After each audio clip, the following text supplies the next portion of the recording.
They were smoke and mirrors, that's all they ever were.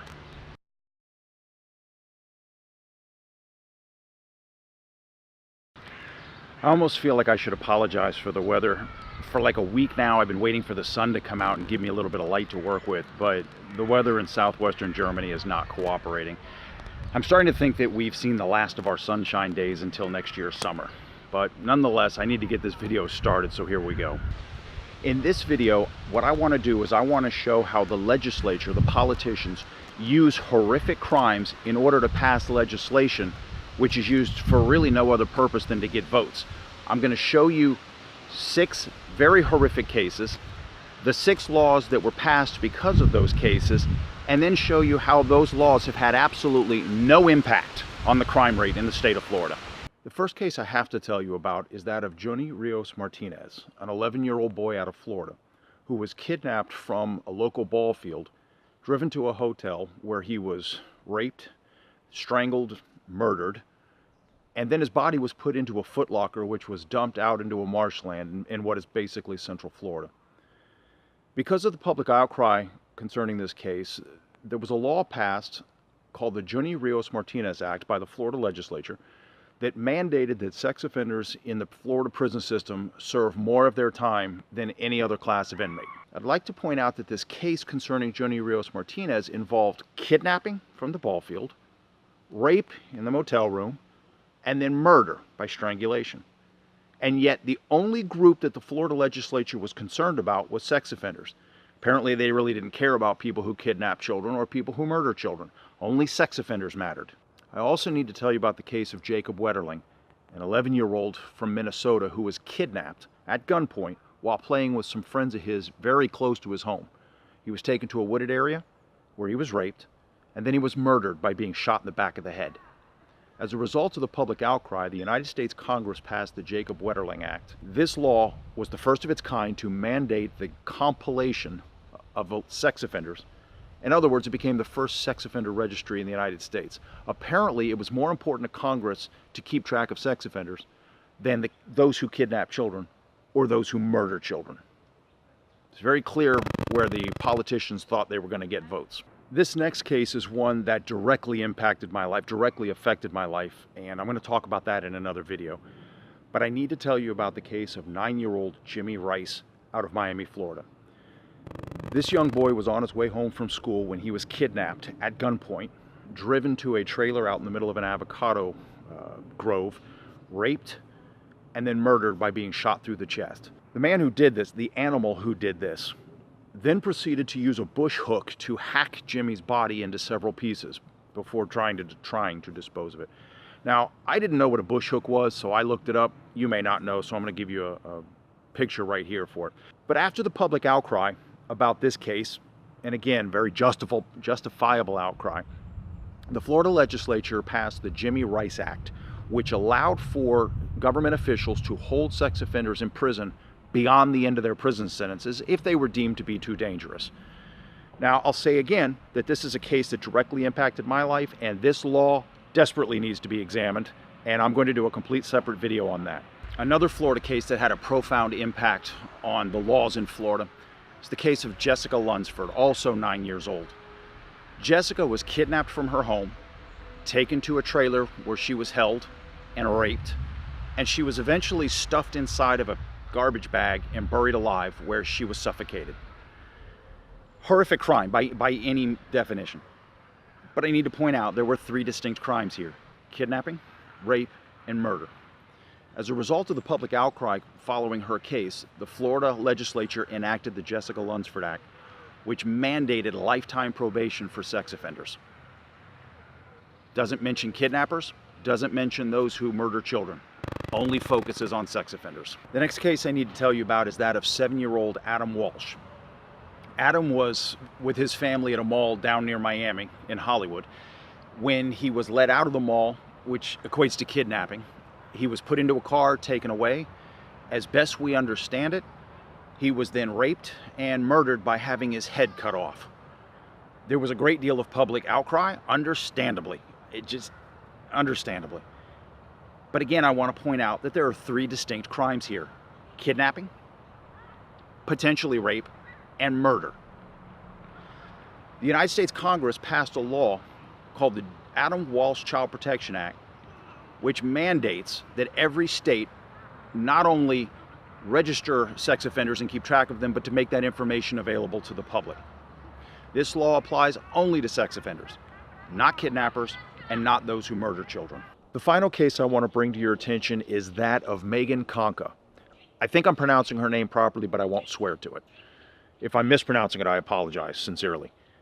But Megan Conca, unfortunately, like the 5 children before her, was kidnapped, raped, and murdered. As a result of the outcry following her murder, there were 2 laws that were passed. One was called simply the Megan's Law, and that mandated that the sex offender registry information be made public to anyone who wanted to see it. The second law, and most recent, is called the International Megan's Law. This law mandates that sex offenders turn in their passports and be issued new passports that identify them internationally as being convicted of sex crimes. And I want to point out, just like the 5 cases before her, hers involved kidnapping, rape, and murder. But both laws passed in her name only address sex offenders. Had nothing to say about those who kidnap children, had nothing to say about those who murder children. Now at this point it should be clear to you that a distinct pattern has developed. Now I'm accustomed to being the bad guy, so I'm going to go ahead and be the bad guy once again, and I'm going to say something that I'm not supposed to say. Or rather, I'm going to point out something I'm not supposed to point out. Do me a favor and look at these 6 children one more time. And try to figure out what they all have in common. Because in my view, they have 3 things in common. I already know I'm wrong for pointing this out. But number 1, they're all really good looking kids. Number 2, they're all white. Number 3, they're all pubescent children. In other words, these are the cases that were absolutely going to elicit, in the view of the politicians, the emotional responses from the citizenship that they were looking for. By holding these children up as victims, and they absolutely definitely were victims, but by exploiting their victimness or victimhood, the politicians understood that they could stand on a platform of being strong against sex offenders, and that was going to elicit a visceral response from the voters. It was an easy way to get votes out of the electorate. Politicians knew it. Now, let's be honest. Prepubescent children are not the only ones who are the victims of these kinds of crimes. There are plenty of cases that the legislatures, the politicians could have held up of teenagers, middle-aged people, elderly. These crimes, very unfortunately, happen to all ages, all races. Ugly people, good-looking people, average people. But the politicians knew what they were doing. And they're professional manipulators. Let's be honest about that. Now I'd like to take a moment and share with you the trends that have been going on in Florida regarding the crime rate for the past 30 years, starting in 1980. So that would be 38 years, so the last 40 years. And I don't want you to think that I just pulled these numbers out of the air. I'd like you to know that I got them from the Florida Department of Law Enforcement crime reports from 1980 through 2014, which are the most recent data that are available to us. Also from the Florida Department of Corrections, also from a report that was funded by the Pew Charitable Trust, in which the University of Texas and Florida State University went through these numbers and looked at the overall crime rate as well as specific crime rates for specific crimes over that 38 period. Let's look at those for a moment. I'm going to show you several graphs right now. Now, let me tell you that I made these graphs myself because I didn't want anybody to accuse me of plagiarism, and I didn't want anybody to accuse me of stealing anybody else's ideas. So using good old-fashioned scissors, glue, and poster board, I made these graphs that you're going to look at right now. And let's look at the overall crime rates, then let's look specifically at the sex offense crime rate and see if any of these laws have had any impact whatsoever on that crime rate. We look at murder, which you can see right here, and you'll see a general trend up and then downward. And it has been on a downward trend for more than 20 years now. If we look at burglary, we see a very, very similar crime rate. We see a spike, and then we see a general trend downward, and it's right now at the lowest levels it's been in 40 years.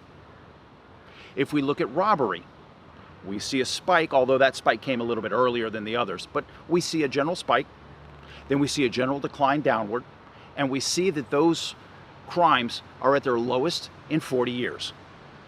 Now let's look at the total violent crime rate.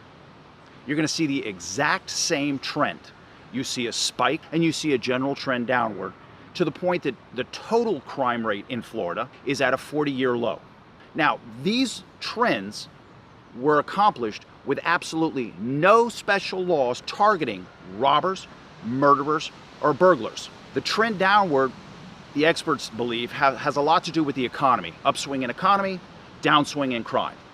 So burglars, robbers, murderers have been committing fewer crimes over the course of the last 40 years, and they are now at historic lows, with no laws targeting the freedoms, the lifetime freedoms of murderers, burglars, and robbers. Now, if we look at the sex offense rate, we see the exact same trend.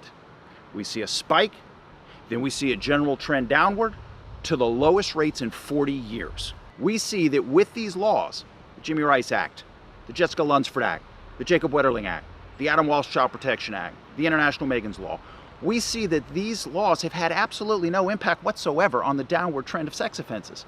There is no reason to believe that sex offenses would not have continued the downward trend of all other violent crimes. Now, in another video, I'm going to break down very specific sex offense restrictions and show you, the viewer, how those restrictions do absolutely nothing to keep you safe. Nothing. At this point, I want to thank you for taking the time to watch my video, and I'm really interested in what you have to think and say about it, so please leave a comment in the section below. As well, I acknowledge that the quality production of my video is not necessarily the best, but again, I'm working with very rudimentary equipment. If you have any interest in helping me, and I beg you to do so, then please take a look at my GoFundMe page listed below. And again, thank you for watching. Enjoy.